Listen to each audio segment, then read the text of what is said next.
The first Israeli hostages captured by Hamas are returned. They were taken by the Red Cross to Rafah, the crossing point with Egypt, and then from Egypt they were taken by helicopter to an Israeli Air Force base. How did Qatar emerge as a key broker in the ceasefire deal? Israel understood that, if you have the Qataris with such influence over Hamas, that may be helpful sometime down the road. What recommendations can be made from research into Arabic language anti-American propaganda? The first thing the United States needs to do is to get a serious counter-propaganda policy in place that's a unified policy that's across the DoD. And China is pressing ahead with ambitious nuclear energy expansion plans. Today is Friday, November 24th, and this is VOA's Flashpoint Global Crises.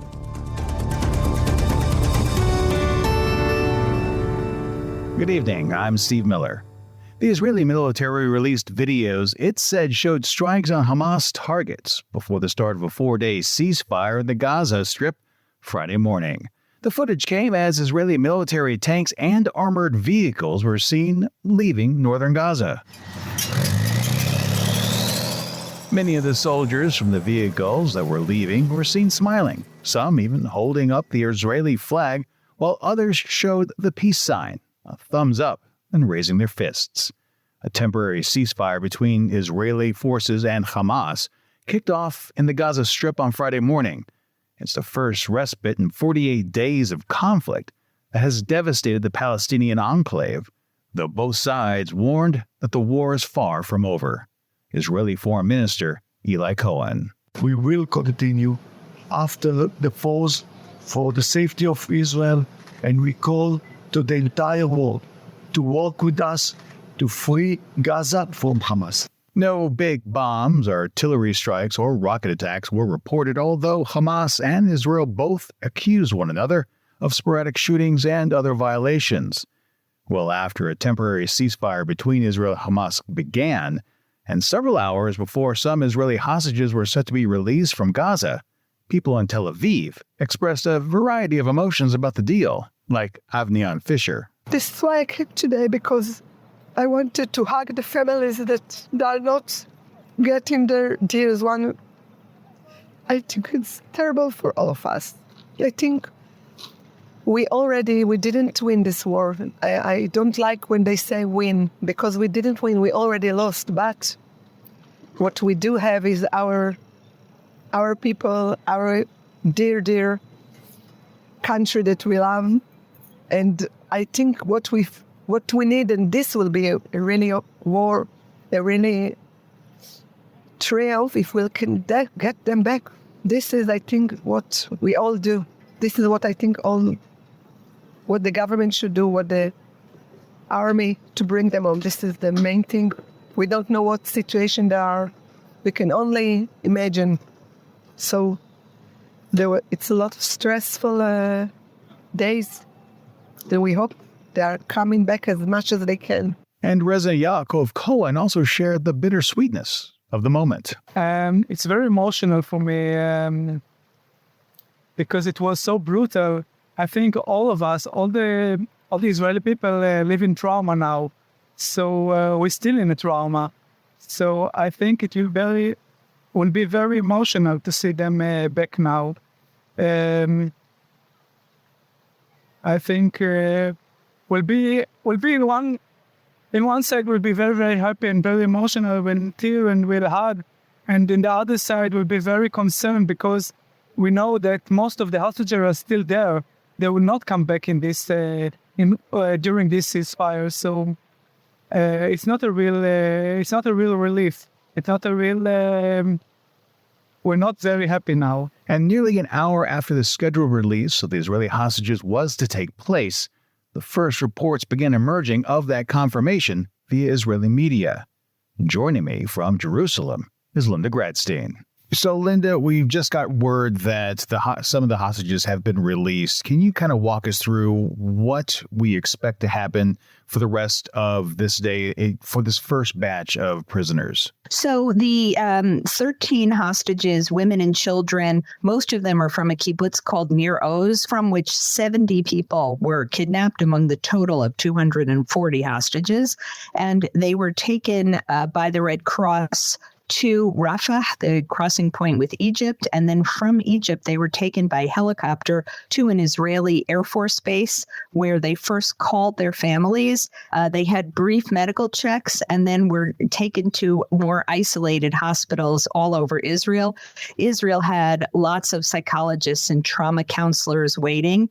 The children, by the way, there's a lot of fear of what kind of condition they're going to be in. Many of them probably don't know what happened on October 7th, the Hamas massacre of 1,200 people.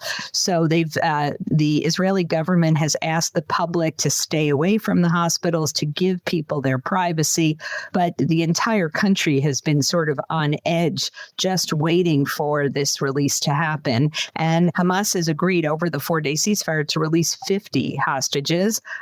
Of those, we're talking mostly women and children. Separately, Egypt said that it had negotiated the release of 12 Thai hostages. And it's not clear exactly, when that's going to happen. And Israel has agreed to release 3 Palestinian prisoners for every hostage who's released.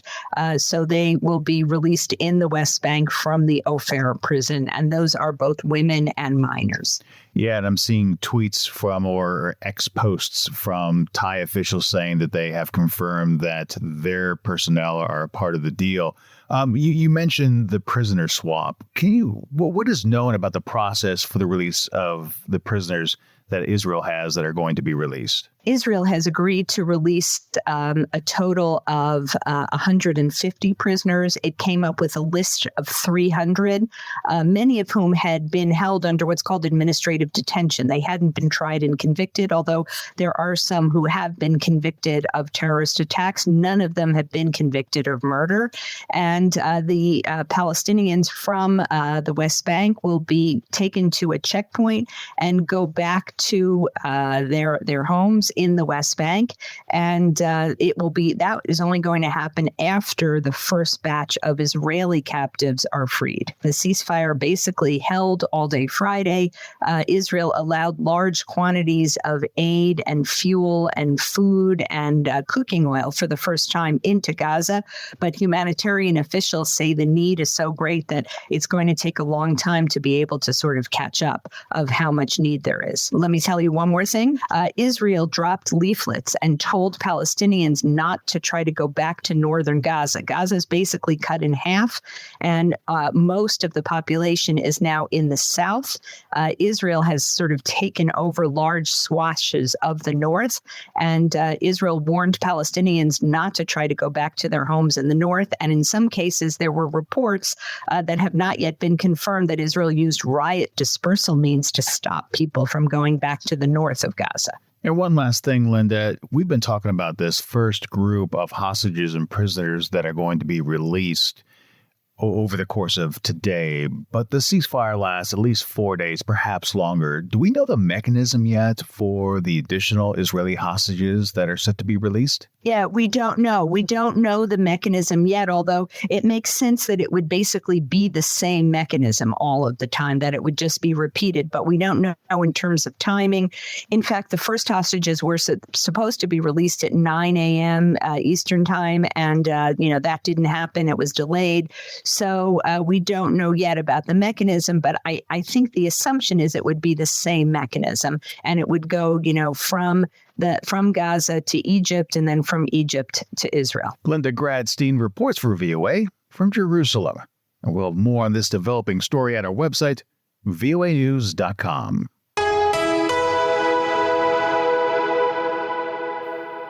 Qatar has emerged as one of the main negotiators at the talks between Israel and Hamas. But how did this come to be? VOA Urdu's Faiza Bukhari gets the answer from Dan Arbell, a scholar at the Center for Israeli Studies at American University, over Skype. Qatar has emerged as one of the main negotiators in the talks between Israel and Hamas. what makes it acceptable to Israel, which has been very skeptical of Qatar? Israel and Qatar, the relationship between them has suffered ups and downs over the years. Israel and Qatar used to have diplomatic relations until the year 2000 when they broke off. But over the years, over the issue of Gaza, Israel recognized and allowed Qatar to have a special role in Gaza, including financial assistance to the people of Gaza. So Israel kind of, on one hand, allowed this and cooperated with Qatar, allowed it to have a special role in Gaza. On the other hand, it was somewhat suspicious of Qatari actions, of Qatar being basically the patron of Hamas. So there's a lot of criticism in Israel over Qatar's dual role. On one hand, helping in saving and rescuing, releasing hostages. On the other hand, being Hamas's political and economic patron. So there's a lot of tension around that. But Israel understood that, if you have the Qataris with such influence over Hamas, that may be helpful sometime down the road. And this time has come now with the issue of the hostages. If all of the hostages are released, what do you see? Is there any possibility of an end to this war? Or is it just going to continue? We're saying that if, best case scenario, 80 are released, out of 240, that's a third. That still leaves nearly 160 people still in the hands of Hamas. And Hamas is not going to let all of them go because for Hamas, they're a strategic asset. Holding on to them, basically gives Hamas leadership a lifeline. Because as long as they're negotiating over the release of these hostages, they're probably, there's a good chance that they could survive somehow. So I don't see a permanent ceasefire being reached anytime soon. I believe that a ceasefire, the way Israel views it, the way the U.S. views it, a ceasefire permanent would serve Hamas's interests, would allow it to regroup and reorganize it in an even better way, and also it will continue to keep on to the hostages, holding the hostages, and who knows what will be the fate of the hostages if there's a ceasefire. So there's no interest on Israel's part at this point to go for a ceasefire. Further down the road, it may be an option. I don't see it in the coming weeks or months. That's American University scholar at the Center for Israeli Studies, Dan Arbell, speaking with my colleague in the VOA Urdu service, Faiza Bukhari. Elsewhere, Ukraine's top truckers union said on Friday it hopes of a rapid end to Polish truckers' protests at the border were fading, as Kyiv prepared to evacuate its haulers stranded in Poland. Anna Chernikova joins us from the Ukrainian capital with more. Anna, really quickly, for our listeners who may not be up to date on why and how this all began, can you kind of bring us back to the start of all this? Yeah, basically, the protest of forest carriers began on November 6th, and it's now more than 2 weeks that almost all border crossings with Ukraine are blocked.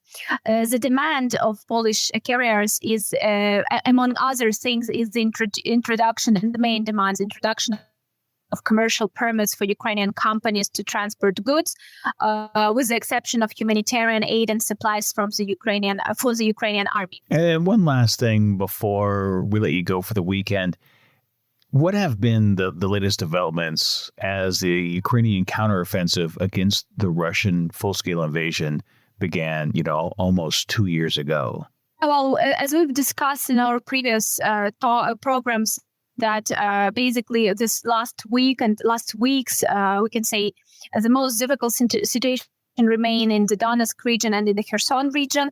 Particularly in Donetsk region, we're talking about Avdiivka direction, and Russian forces are accumulating their forces in there, and Ukrainian forces are also strengthening their defense positions in there. What we hear, the latest what we hear from the Ukrainian authorities is that Ukrainians are getting ready for the third wave of Russian offensive in that area, in Avdiivka direction, and it looks like, at least reportedly, according to Ukrainian officials, that this third wave has already began, and more active attacks and active actions from the Russian side is in place already. Anna Chernikova reports for us from Kyiv, Ukraine. Anna, as always, thank you. Thank you, Steve. And still to come, China wants to double its current nuclear energy output. But safety concerns after the 2011 Fukushima incident are hindering China's nuclear growth. This is VOA News. You're listening to Flashpoint Global Crises from the Voice of America. I'm Steve Miller. We now pick up part 2 of my conversation with Augusta University professors Craig Albert and Ahmed Aleroud about their research into Arabic language anti-American propaganda that's found online. One of the things that I thought was interesting that was mentioned in the paper, Craig Albert, was the notion that propaganda is part of a larger category of the umbrella of influence operations. So can you briefly explain to our listeners, how that is a subset and what exactly influence operations are? Okay, so it's all under the general umbrella of information warfare. Information warfare is just the idea that information actors are trying to change or influence the minds of decision makers is basically the best way to describe it simply. And then within that is influence operations. And that's like the type of tactics that are being used in the larger strategy of information warfare. And one of those tactics can be disinformation, for instance, can be misinformation, malinformation, and then propaganda. And propaganda exists, especially within the social media universe, as a way of affecting the emotions and the sentiments of the audience that receives that propaganda. So it's like, if you look at it from a pyramid, it's like information warfare, then influence operations, and then within influence operations is propaganda. Ahmed Aleroud, I want to ask you about social media accounts, because as we've discussed, this research was using data from Twitter, now known as X. In the past, if we take a look at, say, the 2014 conflict between Israel and the Palestinians in Gaza, there were social media accounts who were chronicling the violence there. I'm thinking specifically of Farah Baker. With doing your research, how do you make the determination as to what is a human behind an account, a bot or an automated account, and who is a state actor and who is, an individual, recounting some information? I mean, I know you mentioned previously that you were using designators on Twitter or X that would specifically list someone as a state actor, but what happens if they aren't listed? Yeah, so that's complicated because basically Twitter, currently X, they're using some AI and machine learning models to decide if those accounts are real humans or bots. And it's without going into technical details, it is related to some graph computations that happens on how often those accounts publish or tweet to who, what are their connections, if there are if there is a certain pattern, for example, like they're tweeting every 10 minutes, 15 minutes, or if they're have non-regular tweeting behavior. So that's one factor which is related to the behavior of those accounts.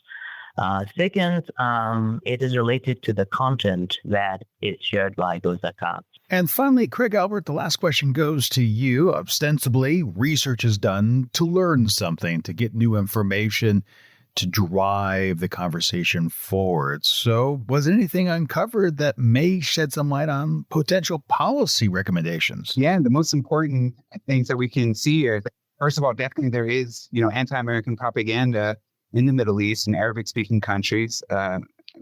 We hypothesize that it's going to be on the rise and on an increase in the next, short term and long term, based on what we're seeing and definitely what's going on now with American support of Israel against the war against Hamas.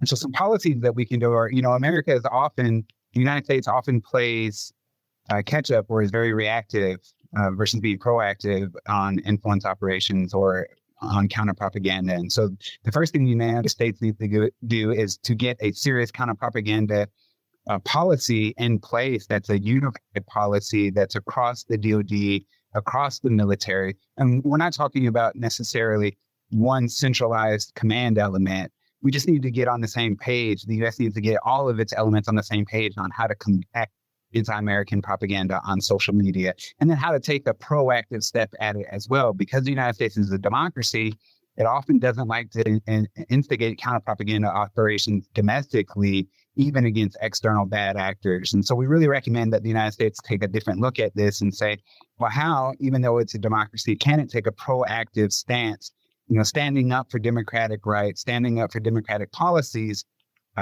while sending out a positive message of the United States without really breaking people's privacy, their trust, their rights, or doing anything that more authoritarian. Yeah. So that's really what we're looking at is how can the United States get kind of like a unity of policy command structure across the armed service branches, the different parts of the government, and create something that's more unified to combat anti-American propaganda operations. Greg Albert is a professor as well as the director of the Master of Arts in Intelligence and Security Studies at Augusta University. He was joined by Ahmed Aleroud, an associate professor in the School of Computer and Cyber Sciences, also from Augusta University. Gentlemen, thank you very much for your time. Thank you so much, Steve. Thank you. And finally, China is pressing ahead with ambitious nuclear energy expansion plans. Can nuclear generation help the world's largest carbon emitter make the transition to clean energy? Charmaine Lee rounds us out. China is pressing ahead with ambitious nuclear energy expansion plans. Can nuclear generation help the world's largest carbon emitter to make the transition to clean energy? Charmaine Lee reports from Berlin. Nuclear energy is expected to play a role in countries' discussions of energy transition at the planned COP28 climate conference in Dubai, as it is the world's second largest non-fossil source of electricity.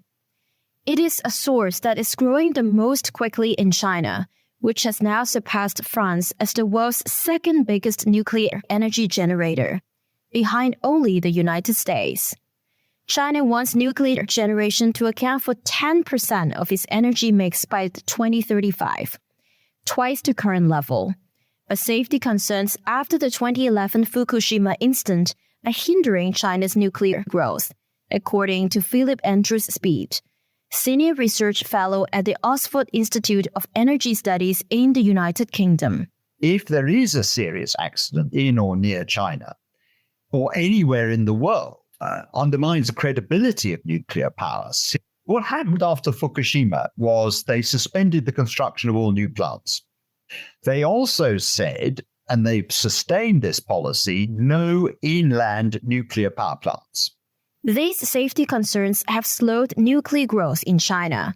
Even though China built its first nuclear plant in the mid-1980s, nuclear power makes up only about 5% of Chinese generation today. Even though nuclear is cleaner than coal-burning generation and more efficient than wind and solar, safety concerns, a shortage of skilled workers and a shortage of available sites for new plants stand in the way. Obviously, solar and wind depend on the weather. And you can get periods of no sun and no wind, as well as the fact that they go up and down each day. They're as much reliable, you turn it on, it's there. The safety risks that we've talked about are just not there in solar. And yes, in wind, it can fall down or something, but maybe somebody's hurt, but it's not a major accident. However, experts say the emergence of new technologies is making nuclear power safer than ever before. COP28 will begin on November 30th in Dubai.